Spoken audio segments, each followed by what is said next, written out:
Welcome to one of the most remote farms in the British Isles, the island of Auskerry on the east side of Orkney in Scotland. This is where my parents, Simon and Teresa, have lived and worked for nearly 50 years. Apart from their flock of seaweed-eating sheep, no one else lives here. No neighbours, no shops, no roads. But they have made an incredible life on this island, a house by the sea, built by them to withstand the extremes of weather. Earning a living from the sheep, a way of life built from nothing, and now a successful business. But life here is different now.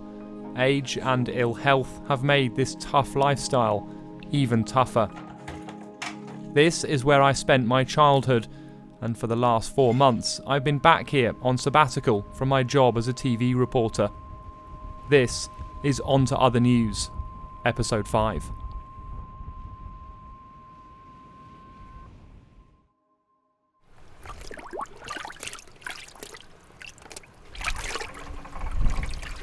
Auskerry is not a conventional farm.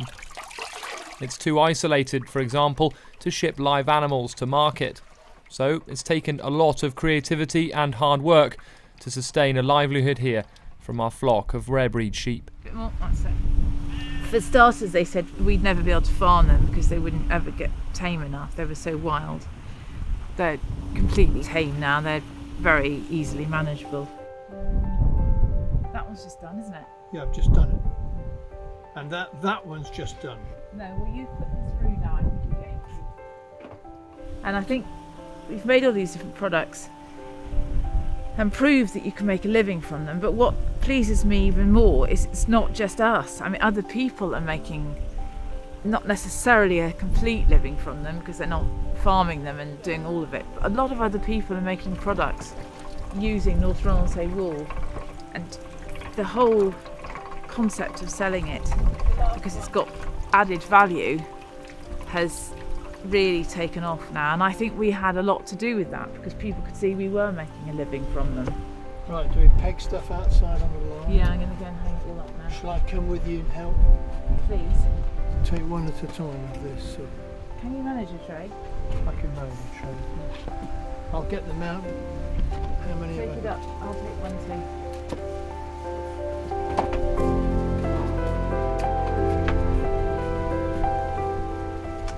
But as in terms of a breed that really are worthwhile to farm, that the wool quality is really, really good if you farm them properly. The meat's delicious. They're so well adapted to their environment. I mean, they even fart less than other sheep. I mean, they're good for the environment in terms of sheep. They produce beautiful horns that make lovely buttons. They produce fantastic sheepskin rugs. They are just a delight to work with. There's no waste with them. If I spoke to those people again who told me that I could never make a living out of them, I mean, I would just laugh.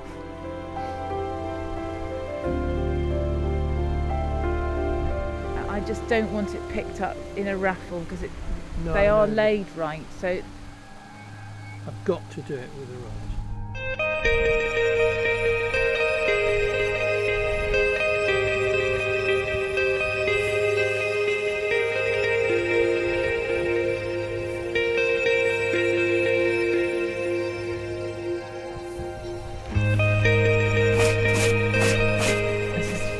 just been skinned and salted.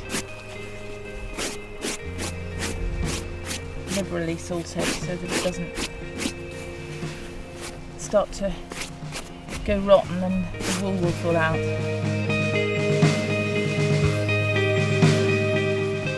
Curing sheepskins was among the first skills my parents learned to master. It's a long and complex process, but with a beautiful end product. Mum is working on the early stages, scraping the raw skin to prepare it for its first wash. It's lovely being able to do it out here, where I can just put my head up and see the flowers and the sheep and the birds. The shags are out there feeding and the seals popping their heads up. You see the odd gannet diving. It's a pretty good place to work, especially when it's a nice day. Not so good when it's freezing cold in the winter. There's a seal.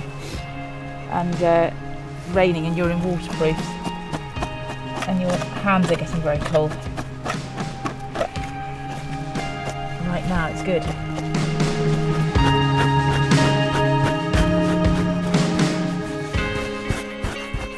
Stretch the skin with your left hand so you get no ruffles, otherwise the knife will cut the skin. Yes, Simon did it for many years. In the winter when he was here on his own, a bit in the summer, but mostly in the winter. Originally we always did it in the winter between us, and the roles within the curing process have almost completely reversed over the years, but they've reversed again now in that I'm doing nearly everything. Simon still does some scraping and some combing, but it's getting to the point where he can't even do that. I've always done all the finishing, but he's more, the last 20 years or so, he's always done all the scraping and washing and curing, and I've taken him on from there, and I'm doing all of it now, which is quite a lot of work.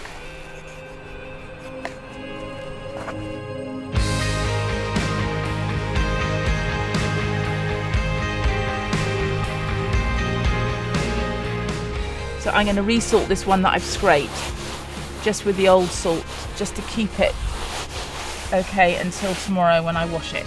And then the salt will come off again finally and be thrown away.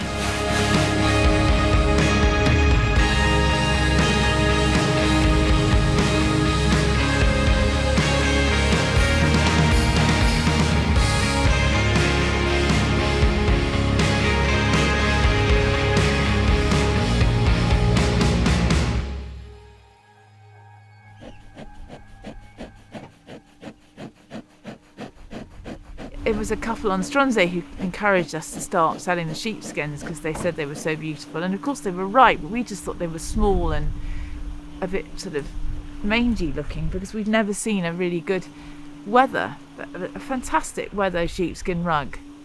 It's probably the most luxurious thing that you can have on your floor or behind your sofa or to step out into in the morning.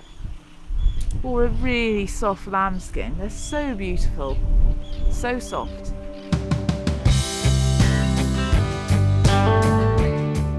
Almost everything here is done by hand, but there are some tasks that are made a lot easier by machinery. Once the sheepskins have been washed, cured, and the leather made soft, it's time to use the combing machine. Let me know if you can definitely see it's going the wrong side of the bar. Okay, so it's meant to be this side of the bar. This side, yeah.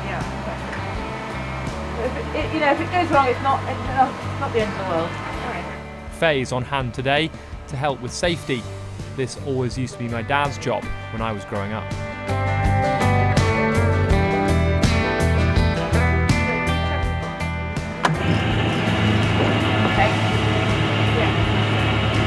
Spring out again, so just keep an eye on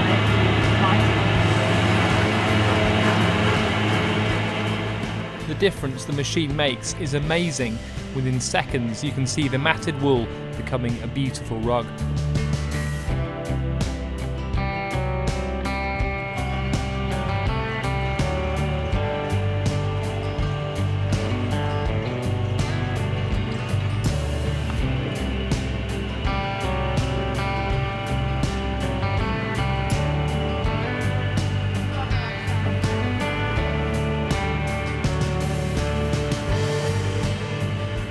Quite often when children come to my stand in craft fairs, they always want to stroke the sheepskin rugs, and they come up and they sort of tentatively stroke them, and I say to them, which do you think is the softest? And they take their hand along each one, and you can see the concentration on their face as they close their eyes and feel the softness. And it's a delight to watch people's attitudes change because they expect them to be coarse, and then once the child's felt them, then the adults feel them as well, and the adults are astonished. And I think if there's one thing I've done, it's to promote this breed as being so worthy of saving from extinction. Well, it's getting a bit stuck, yeah. And so worthwhile to keep the breed going and build up more gene pool of them and DNA. They're just fantastic, and they're lovely to look at. Why would we want to breed ugly sheep with huge ears and great big back ends just because we want more meat produced? I mean, yeah, we've got to feed people, but there's a reason for keeping sheep other than that. Okay, so that one's done enough now. Okay. While Mum and Faye work away in the barn, Dan takes an opportunity for a quick break from working the leather.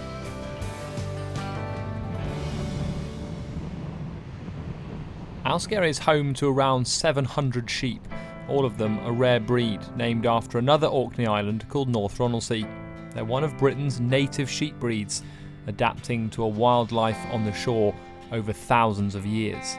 There are not too many luxuries for a sheep here, but they never turn down the opportunity for a good scratch.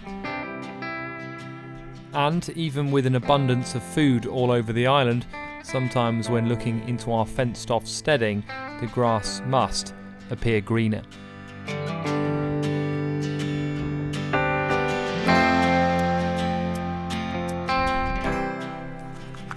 When we have a break from the sheep work, Mum is usually to be found in what she calls the dyeing shed, thankfully with an E.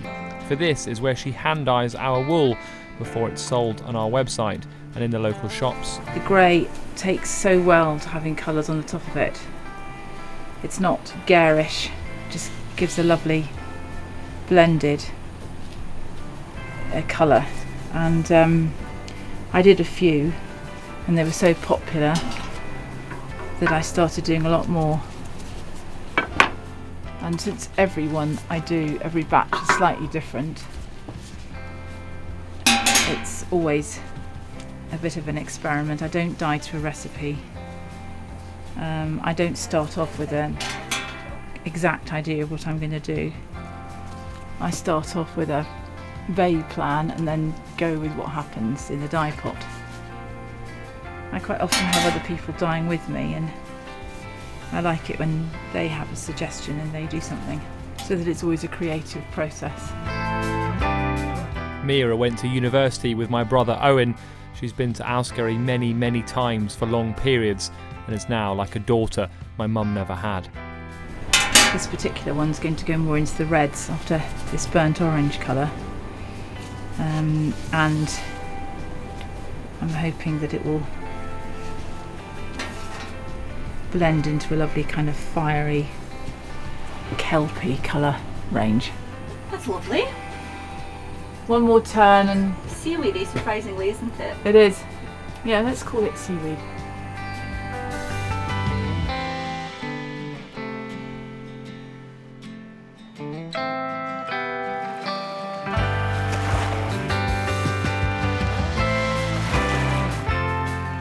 With the day's work done, it's time to make the most of the long summer nights here. Mira is always the driving force behind committing to a sea swim, because even though it's beautiful on an evening like this, it's still very cold indeed.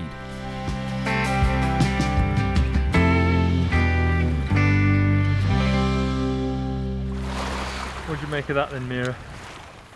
Incredible, irreplaceable, amazing. Obviously you've done this loads of times before, but just to come back and do it again. It's amazing. It's no place on earth like it. Just floating in water and floating into the sunset with the seals around you and the sound of the water on the rocks. It's fantastic.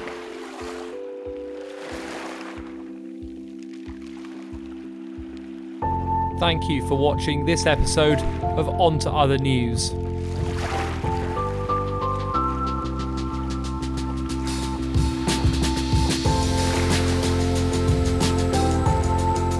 Next time, preparation for the biggest local event of the year continues.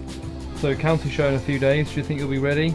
I am absolutely determined to be ready. There's no such thing as not being ready for the show. We've got lots of stock ready already, and it's all coming together very nicely, I think. You looking forward to it then? I'm very much looking forward to it. I always love the show. It's great seeing friends and customers, and it's always a good atmosphere. It's hard work. It's one of the hardest. It's probably the most exhausting day of the year, certainly amongst them. But it's great fun.